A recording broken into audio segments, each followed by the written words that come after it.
folks to just, as we get kicked off with our wonderful session today, and before I hand it over to our partners at Metric Marketing, I just want to ask folks to add their school name, if they would, to their Zoom name, just so we can get a sense of schools and who's on the line today and what school you are here from. So you click on those three little dots on the top of your Zoom profile, and you can rename yourself. So just your name and then your school name would be great.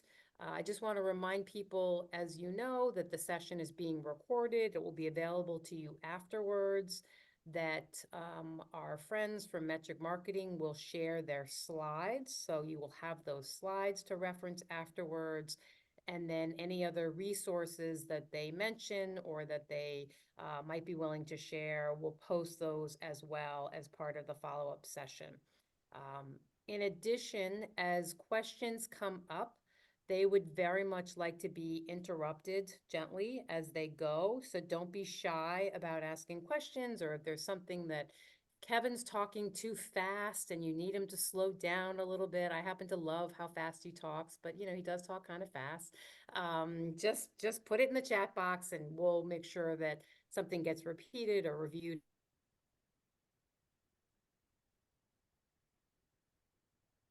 again so that you're tracking throughout the webinar. Who has joined AISAP in the capacity of the Director of Education.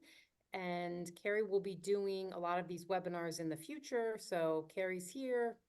Hello, Carrie. Hi, everyone. Everybody welcome Carrie. Give Carrie some emojis or something. And so Carrie's just gonna kind of take these away after a day or two and proceed in that fashion. So Kevin and Krista, without further ado, thank you for joining us today. Kevin and Krista and I were chatting before the webinar. They have been wonderful partners for AISAP over the years. I know several of your schools are actually working and using Metric Marketing, so I encourage you to jump in and explore further and sit back and listen and learn and really take part in all that they have to share today. So Kevin, it's all yours. I'm going to toss it to you and let you take us away. Thank you so much, Debbie. And I didn't get the chance to really ask you this before everyone came on, but if this is our last session like this together, it might be, I imagine. Are you asking me if this is like the breakup webinar? I don't really want to call it the breakup webinar, but no, well, until we yes. transition to the other Yes. side, like you said, Yes. the user side. Yeah. But it's definitely my time to thank you for years of this partnership so far. And Debbie, I'll never forget that, and look forward to continuing the conversation and on the other side, like you said. Yeah, thank you. Wonderful. I look forward to seeing you at an upcoming AISAP conference. So absolutely. Okay, thank you so much. Thank you everyone for being here. My name is Kevin MacNeil. I'm the Chief Accounts Officer and one of the owners of Metric Marketing. Krista Sukan is with me today, one of our accounts people at Metric, who is usually the first person you meet from Metric. If you meet Metric at the AISAP annual conference, if you meet us at a webinar, if you meet us at any of the many events that we partner with in this industry. I'm very excited to be here today with, this is actually the second time we've put out our analytic benchmarks for private and independent schools. This is going to be a resource that we send out to everyone further from this deck. As Debbie said, we're going to give you the deck after today, but soon, and we'll make sure everyone who's here and who's interested has this resource available to download. What we've been working on at Metric, and this is something I've always wanted to do, okay? Industry benchmarks when it comes to marketing and analytics are the biggest lie in our industry. I hear people say it all the time, and I sit back and I think, where'd you get that? Because I have access to over 300 analytics accounts for schools at Metric, and I don't know who has more that actually uses them than us. And what we wanted to do is we actually wanted to get some of the baselines that I actually talk about all the time. These are in my head, my accounts people who do this all the time. A lot of these numbers were not a surprise to us, but we wanted to run a study to say, if you're running a school right now and you don't have the ability to look at a dozen, 2 dozen, 100, 300 different analytics accounts for schools, you have your analytics account, and I'm sure you're always asking yourself, is this good or bad? In this industry, you hear from us, if you've heard from Metric before, that we all struggle with bad data in this industry. It is the technologies that we use that have led to bad marketing and emissions data. And we want to get to a place where we have accurate data. We'll talk a little bit about this today to make decisions upon. But that's where we all want to be in 2024 and beyond here, right? Is using data to make decisions. And what we hope is these benchmarks can help you do so. So I'm going to walk through this today, but I mentioned to you, this is the second time I've done this. The first time I put this data on the screen, 45 minutes in, I definitely had some people like, oh my gosh, this data nerd needs to stop it. So I'm really trying not to do that to you all today. And what I wanted to do is full honesty, full transparency, okay? When we ran this study, I wanted to bring forth and be able to bring to this audience some more data points related to the creative that we do. Because, I joke about it, but I can be terrible in that we talk about data today. That is not what our families see. Our prospective families, when we're going out there to try to drive higher enrollment, they don't see the analytics and the data points. They see the messaging, they see the creative, they see the, high brand campaigns that we actually build. So what we're going to do today is we're going to talk some numbers. I apologize if, I am a data geek for a little bit today, but then we're going to get into some of the creative components. I'm going to talk to you about some of the most successful campaigns that we've seen over the last few years and my learnings from them, okay, is how I'm going to take on that part. Debbie mentioned, but please ask questions as we go here. I'd rather this be a conversation than a full presentation, but, jump in, questions, comments, or heckles. I'll take them on as we go, okay? The study sample, you're going to be wondering, is this applicable to me? We're going to have some certain data points where I try to talk about kind of small, medium, large schools. Okay, at the end of the day, this was the mean and median average of the schools that we're talking about when we talk about this benchmark data here. Around 30,000 median annual tuition, 500. So we're definitely talking about an average here. We're talking about mid to large schools. I think we'd all agree. Tuition, again, we're at mid to large. We're not Manhattan there, but we are talking about a healthy tuition number. I can tell you that I always get these questions when we talk about the work that we do in Metric. I'll have somebody ask, like, what kind of schools actually do this? Is it just the biggest schools in the United States and in Canada? It's not. Any school that's over 100 students, who's looking to grow, who's over $10,000 in annual tuition, the math works out really, really well for you for the type of things that we talk about here today. Okay. And that might get some questions going for some of you, which is great.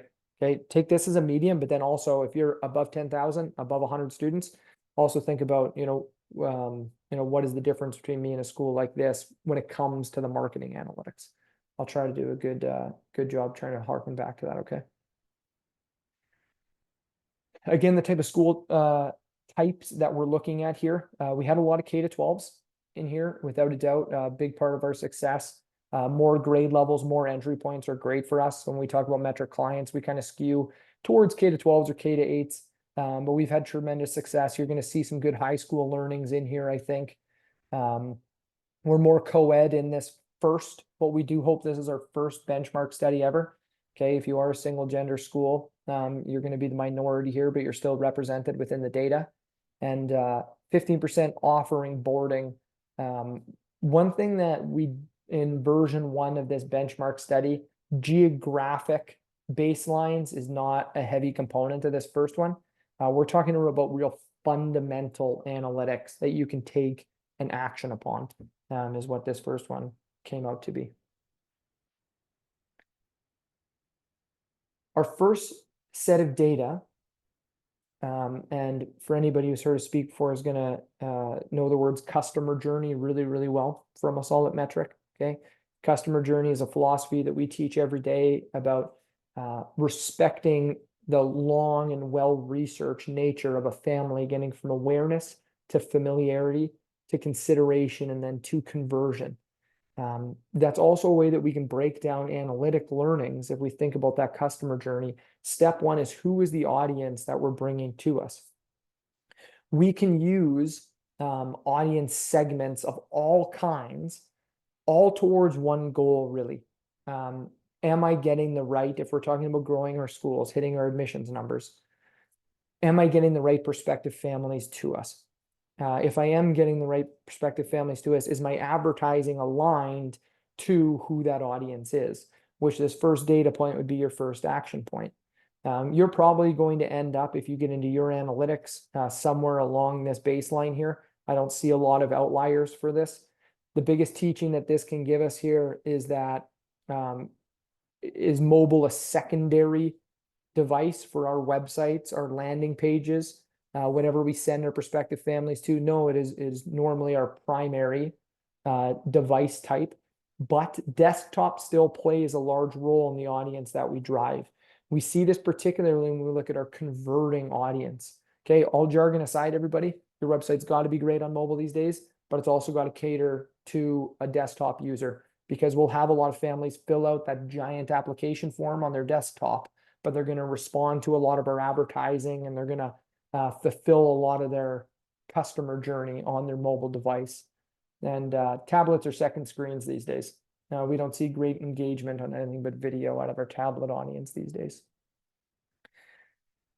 I'll give you our biggest learning on the next slide here. But our gender types probably won't surprise anyone here.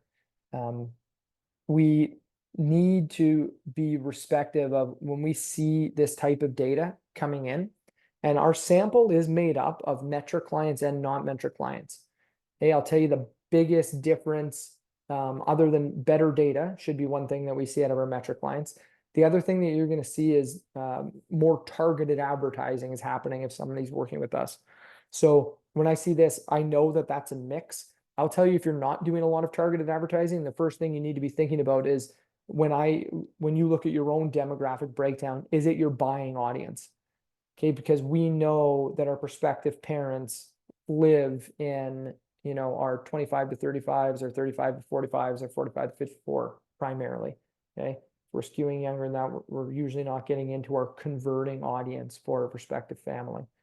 But this also reminds us that we have many audiences that we serve. Our current students, prospective students, their families, their parents, our alumni, our aged alumni, if you will, all represented within this breakup here. But the biggest takeaway, I know there's a lot of words on this screen, what it really says is the biggest difference maker, especially for advertisers, is the influence of a pre-K program. When we have pre-K available to us, what we're definitely seeing in our baselines that we're setting here is that we skew to that younger audience. We're getting more of the 25 to 44s than those without them. Comparatively, schools without pre-K programs tend to have a higher proportion of visitors aged 18 to 24. We all know this. Here's the data to back it up. When we get into our middle schools and our high schools, we're starting to see the students themselves be more involved in the customer journey.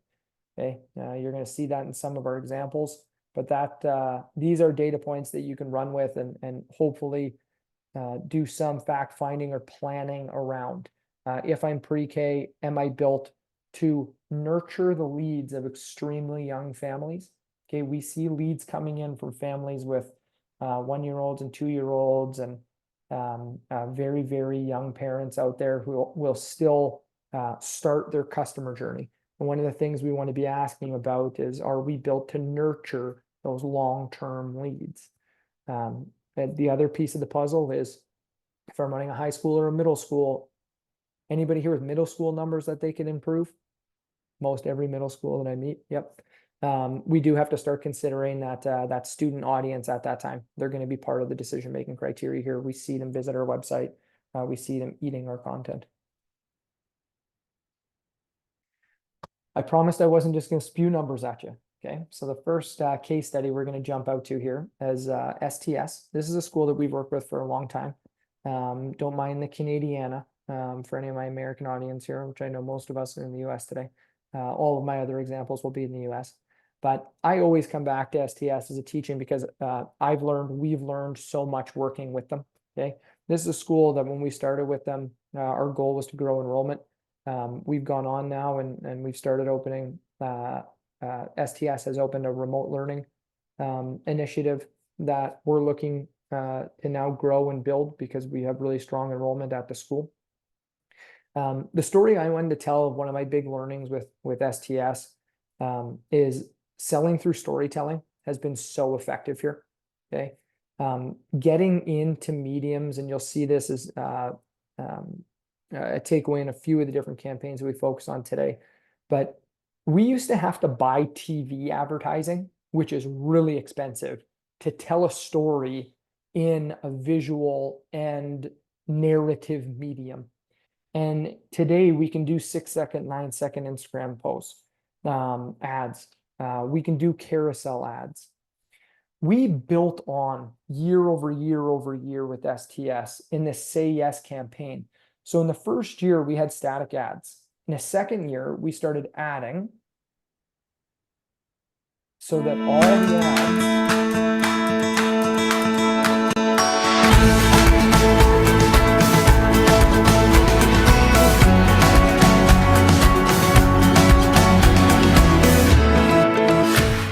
had this visual treatment. Okay. It changes the type of advertising from a static ad to something that's more alive, but it also opens up different advertising channels for us, right? Our display networks and our social networks want to see animated ads. They want to see things with video. And year over year over year, we kept building on this Say Yes to STS concept, eventually getting into Yes Stories. So if I were to able to sit next to Carter that was just going to the first day of school at STS in grade 7, I would tell them that everything's going to work out. Everything kind of has its own journey.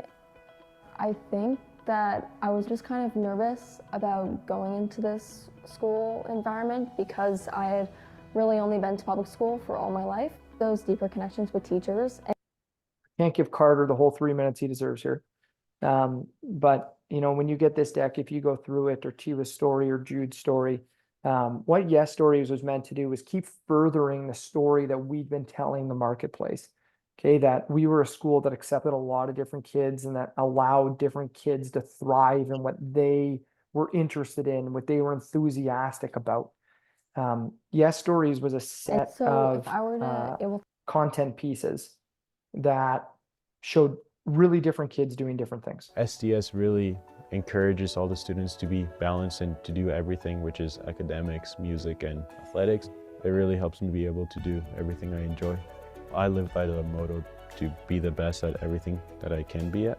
It's like a These ads were built upon Andrew leading us to, if you're in athletics, we have athletic ads that were built in year 2 or year 3 of the campaign. We have ads for the arts. We have program specific ads all over the place. We had a lot of good years advertising for programs, but what the Yes Stories campaign allowed us to do was connect with that student audience in a greater way. That's what we saw, is that we were seeing our 18 to 24-year-old audience, which is the youngest that Google skews, really engaging with these videos. They watched them through, they heard them. And what we hoped and what we saw really in our admissions funnels was that different kids connected with different kids like them. As soon as I found out I was kind of going to this school, I first of all searched it up and was like, whoa, the grounds are huge. There's like a forest behind. I meant to pause it there anyway. One of the things that we need to do, and this is again a takeaway I have from some of my most successful campaigns, is showing off our campuses. Okay, drone footage, these things get responded to really well, whether it's an ad in a set or if it's the intro to a video. You know, a lot of you are sitting in some of the most beautiful campuses in the United States and Canada. You have, show them off. Again, I'll take questions as we go, but trying to take some learnings from some of these really successful campaigns outside of the data. When we get back into the data here, these are things that you can take back for yourself, compare them to your analytics. If you need any help doing that, that's something our team is built to help you do. But this should be a really actionable section here where we start again. Step 1 is, are we getting the right audience to us? When we break down those different audience marketing analytics there, we've really got to start asking ourselves about targeting.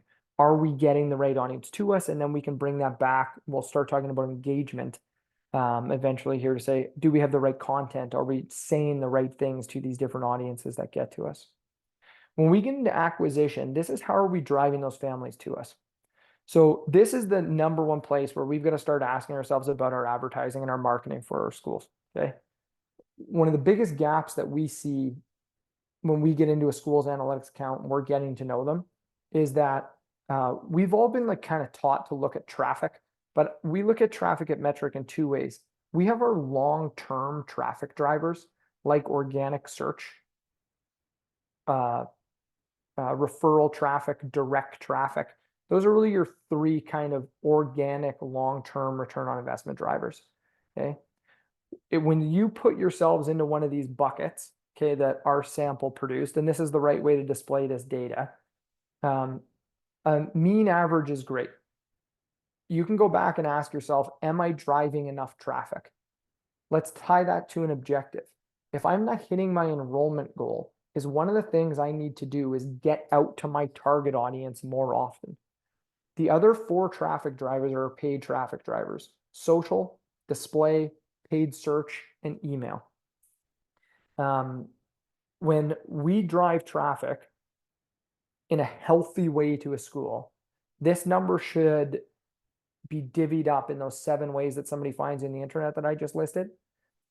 And the biggest gap or opportunity that we see at most of our schools is paid dollar in, dollar out return on investment driving mediums.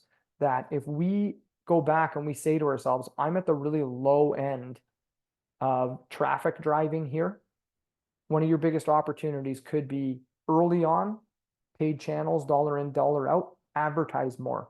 It could also have you look at your long-term drivers and say, when's the last time I invested in SEO or organic search?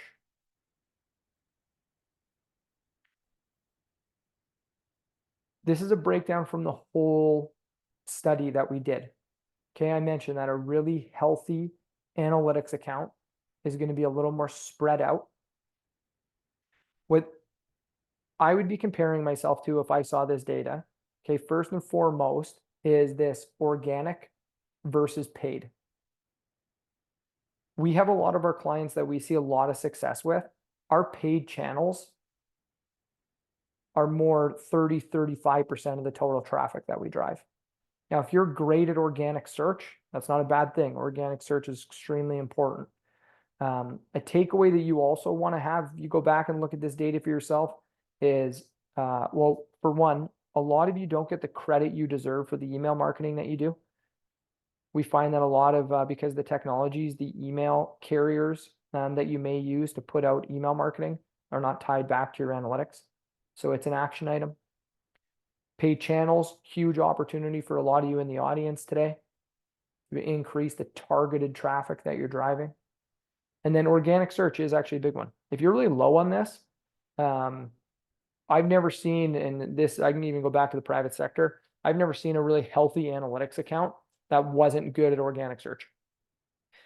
People make decisions on search engines, they ask search engines questions. Organic search is the tide that rises all boats.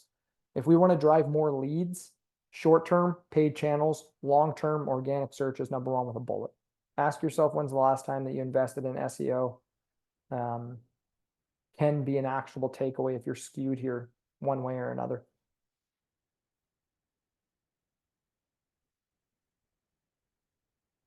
We could have went really deep into behavioral engagement. I think the next time we run this benchmark study, and I'm really excited to get feedback from a group like this once we send out the downloadable version. But these are benchmarks we look at every single day. I can tell you that they're actionable. Okay. Step one, am I getting the right audience to me? Okay, I can break that down in a lot of different segments, and then I can break it down by channel type to see how can I affect the type of targeted traffic I am or am not driving. It's just step one. The next step in the customer journey is, am I getting engagement? Good behaviors lead to conversions. Stop me if you've ever asked, we're going into annual planning for next year, and somebody around the table goes, our website stinks. Well, there's a number for that. It's its conversion rate. Your website's job We're going to do all this work to get people to us. Your website's job is to get them to do what we need them to do. Okay, fill out an inquiry form, start an application, fill out a tour, convert. Good behaviors lead to conversions. I can tell you that. And this is so I say that because this is a two-sided coin game. Okay, if you're not meeting these behavioral benchmarks, I did not mean to do that. I don't like that setting. I got to turn it off. The way to look at these numbers is, number one, think about the traffic that you're driving. If you're driving poorly targeted traffic, or you're just not in control of it, right? It's not a lot of paid channels. Why would you have good engagement? If you're not driving families that care about your school to your school, they're not going to spend time on the site. They're not going to dig into your content. They're going to be there and gone.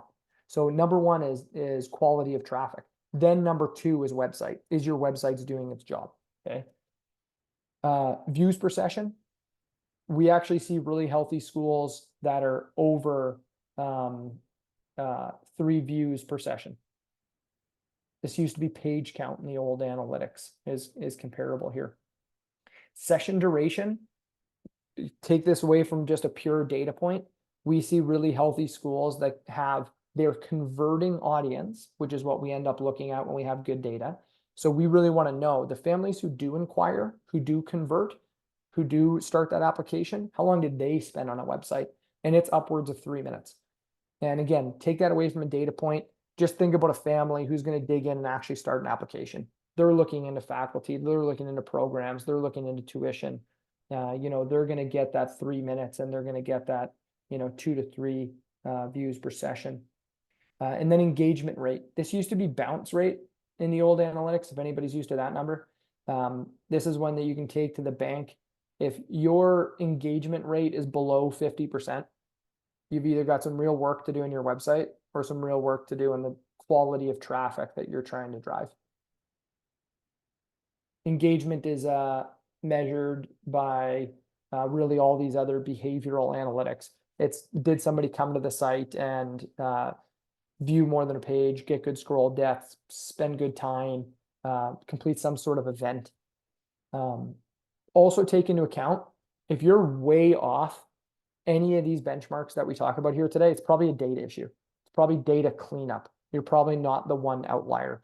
So if you have something that's like a crazy number compared to this, maybe you know that your website just performs really, really well. But if your engagement rate is like 70%, 80%, 90%, that's a bad data point. You're not the most engaging website ever, probably. It's probably something triggering that on your site.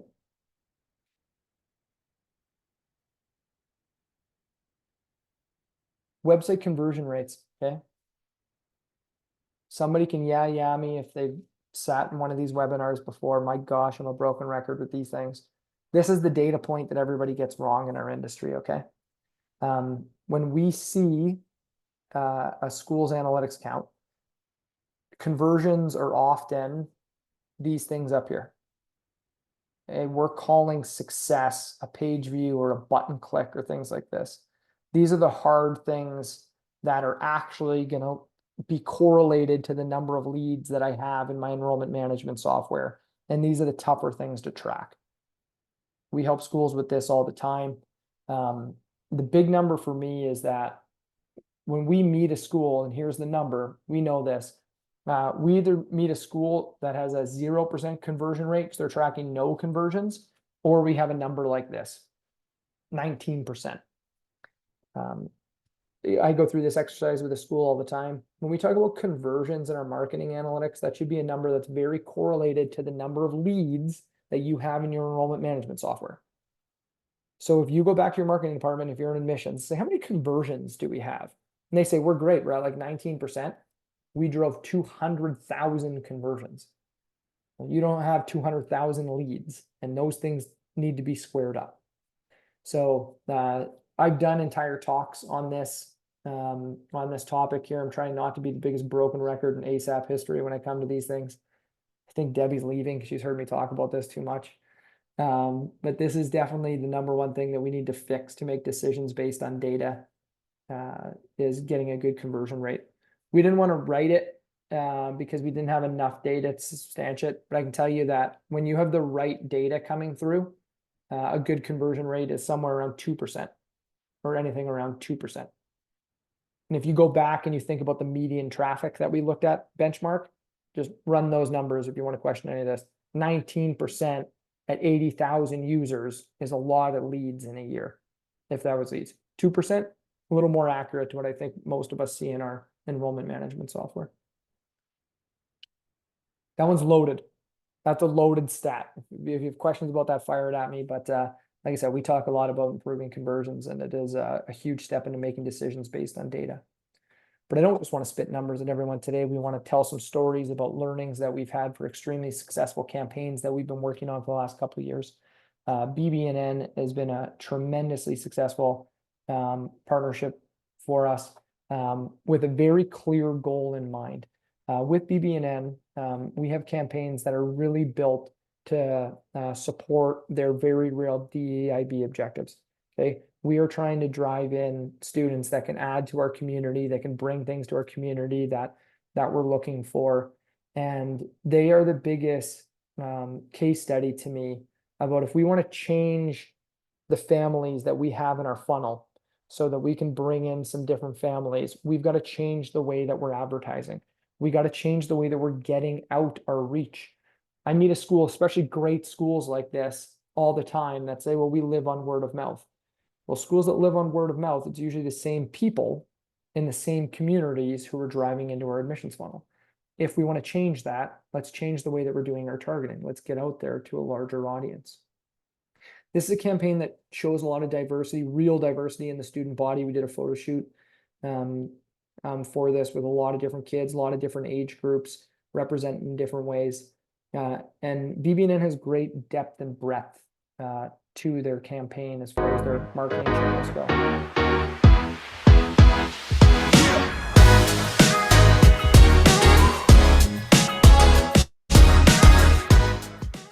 This is a campaign that through and through talks to students as well as it talks to prospective families. So we do take the opportunities to narrate where we can here. Okay, we want to do storytelling. We also want to get to slide 25. Thank you. I've got a few different instances of this, but again, storytelling. People have seen our ads. We're getting out for awareness. Now we're trying to build familiarity and move a family towards consideration. They've seen BB&N. Okay, I'm seeing these ads out there. I'm seeing kids that look like me. I understand that they may be looking for a different type of student that maybe I thought BB&N was looking for. Why don't we let them tell us? Come discover BB&N, the Boston-Cambridge area's top independent day school for pre-K to 12th grade. Our open house is happening soon. Come tour our campus, meet our faculty, and learn more about opportunities for fall 2023, including how to apply and how to access nearly $10 million in financial aid and scholarships. BB&N. Start here, go anywhere. Register now at discover.bbns.org. Some really targeted messaging there for a really purposeful campaign, right? But because we're using this channel, we have the ability to say it. We used to have to buy radio advertising. Spotify's a lot cheaper than local radio. More trackable too. Very conversion driven. Meeting all of these benchmarks. This is a section that I'm going to go through pretty quickly. This for the advertisers in the group. Okay, we were able to produce these numbers so that we did. I would not view this as much as like the success of a digital partner. If you have a digital partner doing this, I say all the time that a lot of the marketing companies that work in our industry are working with one hand tied behind their back, because all of these benchmarks here are key performance indicators. When we evaluate the success of a campaign at a school, any of these KPIs for any of these different channels like Google Display, if this is our reporting, this has to be the start of our reporting. Our reporting needs to get to conversions. These key performance indicators mean very little without the numbers that they're indicating, which is conversions. Okay, so I see reporting every day from a marketing company that's trying to work on a school but has bad data, where they're saying we've got a really good cost per click, we've got a good click-through rate, but they're not able to talk about real lead generation. even further from that, we want to take these key performance indicators and having conversations about if we're meeting our enrollment goal, what is our acceptable cost per acquisition that we're trying to get down to? If we're not meeting our enrollment goal, we've got to look at some of these numbers and say, are we spending enough? The NAIS did a cost per enrollment study that I'm sort of obsessed with because I see these numbers all the time. But we average $7 in return for every dollar that we spend in enrollment in this industry. And if we're not meeting our enrollment goals, the blunt conversation that those numbers bring to me and all these key performance indicators bring is, are we spending enough? If we're not meeting an enrollment goal and the industry averages $7 in return for every dollar that we spend, we should spend more dollars. I know I'm an advertising guy saying that, but the numbers pan out. If you want that NAIS study, we do have a blog write-up on it that will show. Again, when you get this from us, these are key performance indicators that need to be linked back to the thing that they're indicating. I don't have a monstrous takeaway for you in this data. Other than that, you're going to get a lot of professionally managed campaigns that make up this study. So this is not somebody trying to figure out how to use the Google Display Network or Google Search. Okay, these are trained professionals who optimize these. Again, as you get closer to an enrollment goal, you actually want to be looking at your cost per click and some of the cost analysis is here to say, what is my acceptable cost per acquisition? But if you are, and this is the minority, if you're somebody who runs these ads or if you're getting this reporting, step one can be, are we near these baselines in these different channels? If you are, start to ask the big questions. Are we spending enough? Are we reporting on conversions? Do we know our acceptable cost per acquisition? How much should we spend to get a family in the door if we need more families?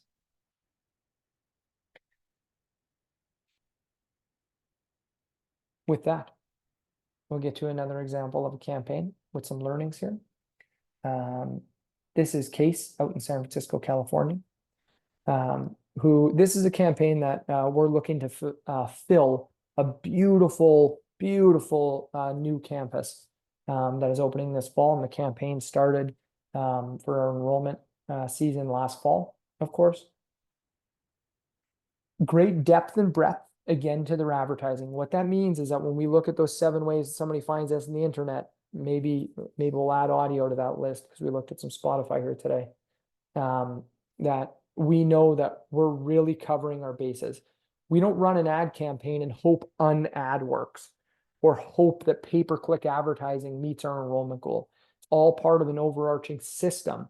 And when we have many different ads, when we have many different messages, when we have many different channels, we can compare, contrast, and we can move dollars around to what's working and take it away from what's not.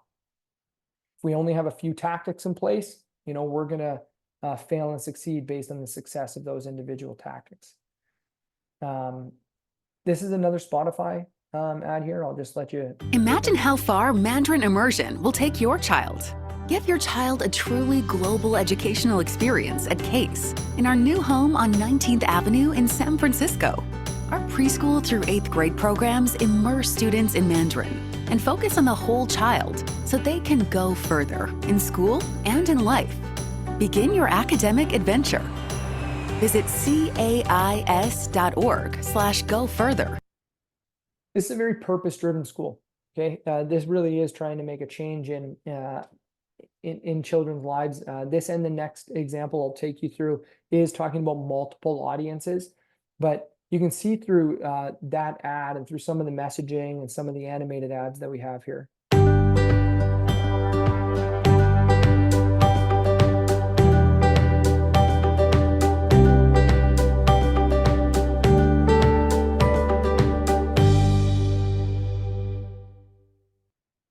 Strong messaging. We use a lot of different students of a lot of different ages in this campaign.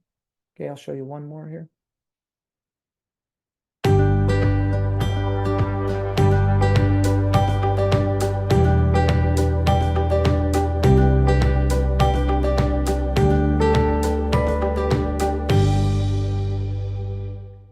pre-K to 8. So we're showing active kids in some of the iterations of this ads. Now we're showing off the new campus more and more.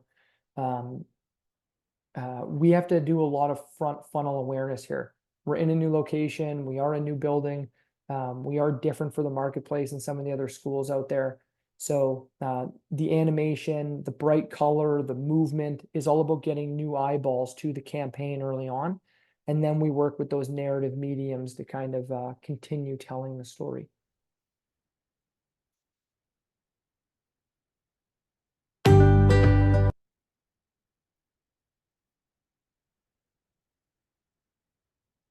More conversion points lead to more conversions.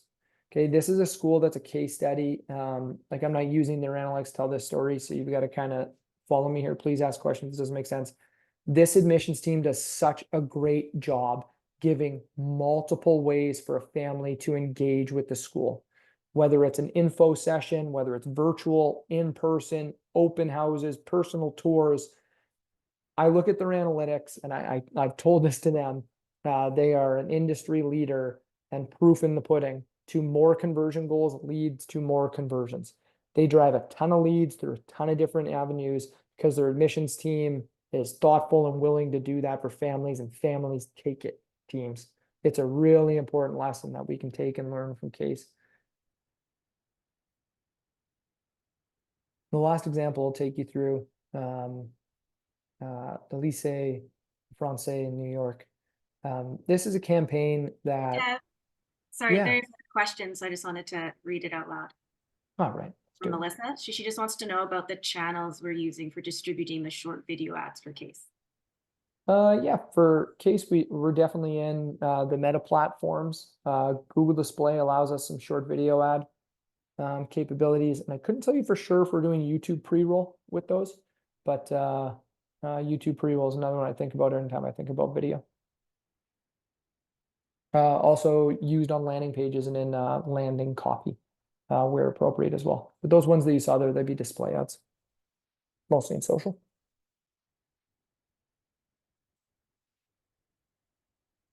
This campaign that I'm going to remember for my entire life,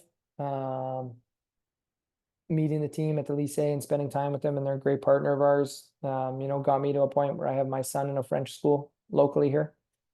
Because I learned, and we're trying to educate the market a ton in that, yes, the Lycée is there for traditional Francophone families, but it's also made for non-traditional Francophone families. And why that is because we're trying to teach language to young people so that we can open up the world to them. So this is a campaign that is built for multiple audiences, okay? A bilingual cross-cultural education opens minds and it opens doors. Discovering the difference that a bilingual cross-cultural education can make, becoming fluent in life. The creative in here and using graph paper, again, is very traditional Francophone. A lot of French families grow up with that. But this was a campaign that the Lycée was really like ingrained in our team and creating the creative with.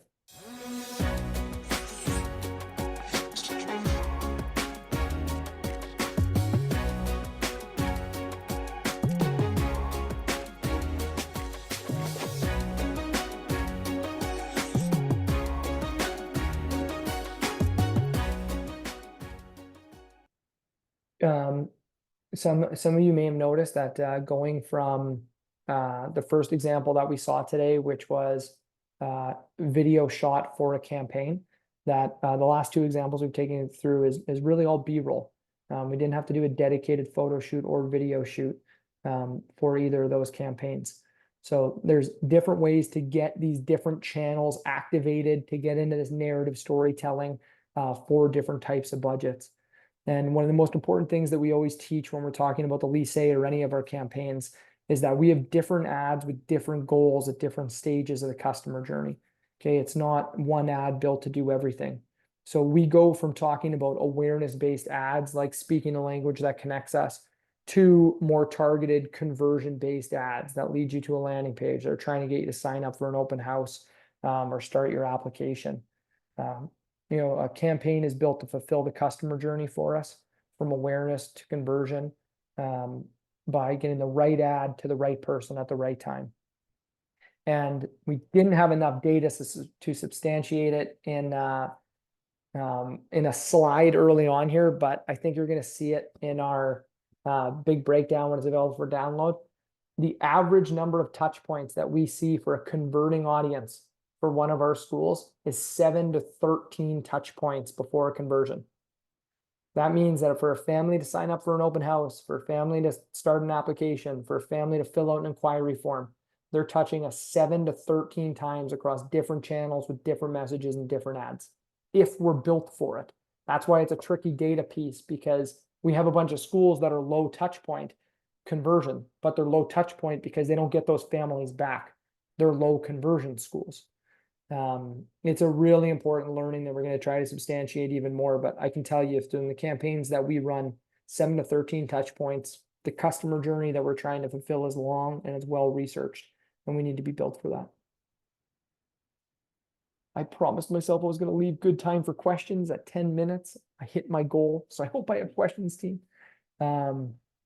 Next up, like I said, we're going to send this out, but we're also going to make available our downloadable benchmark study, the first of many. Hopefully we do one every year. And I'm really excited for feedback on that as well. I'm excited for feedback on the data anybody saw today. I'm excited for feedback when you get the downloadable version.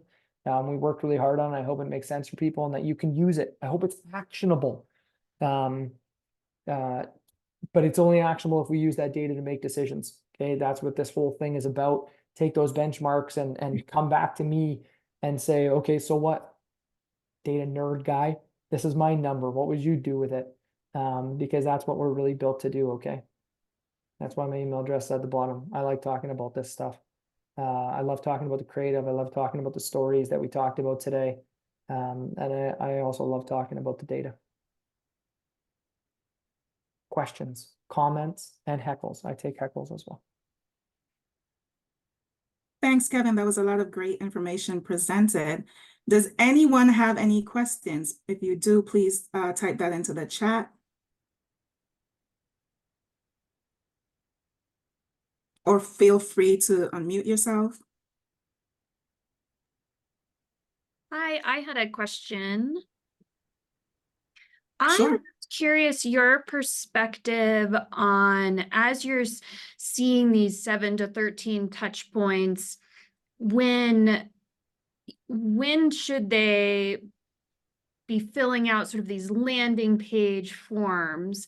And if they're filling out a landing page form after they've done other types of research on your school, or you can tell that they're in your funnel already, how you just sort of balance, is that okay? Is that still a really qualified lead and worth those marketing dollars in the digital space, versus should we try not to capture those people somehow? And just sort of let me know if you need more clarity on what my question actually is.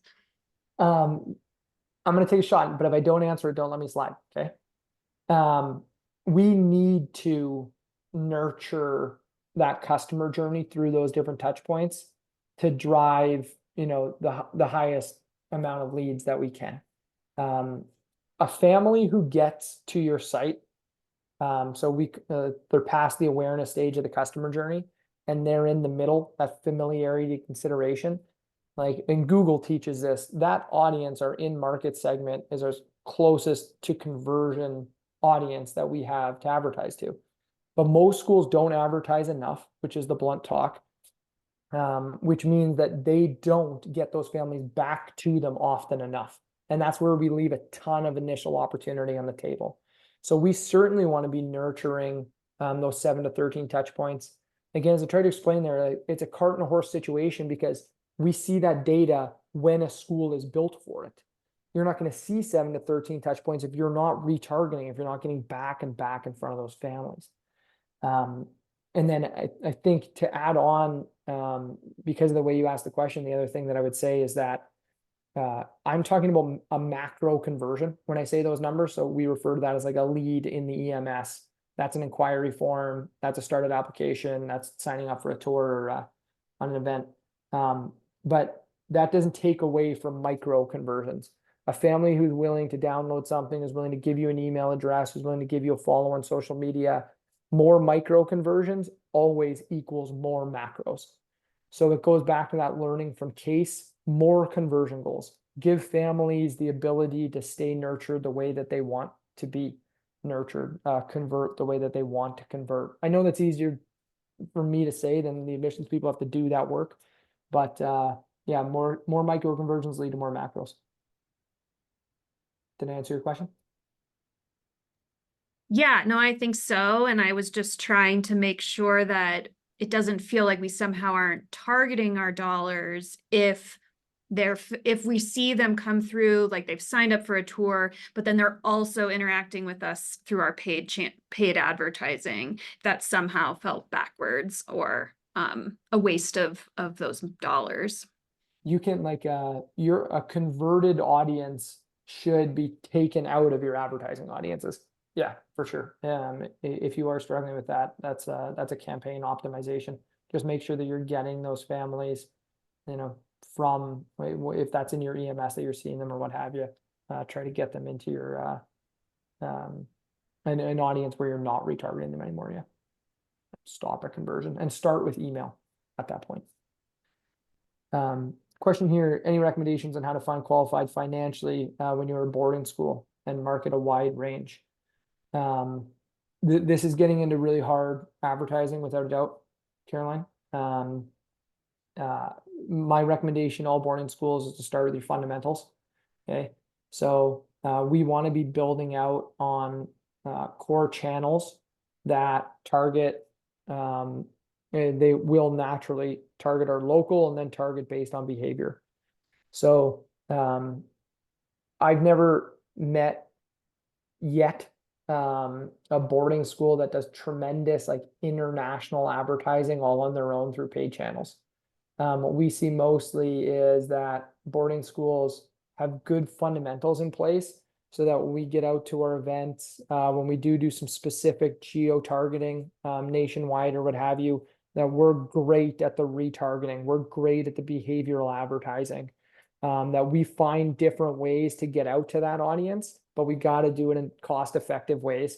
Like I said, I guess the way to say is I still haven't met a K-12 boarding school that does national big broad campaigns to every state.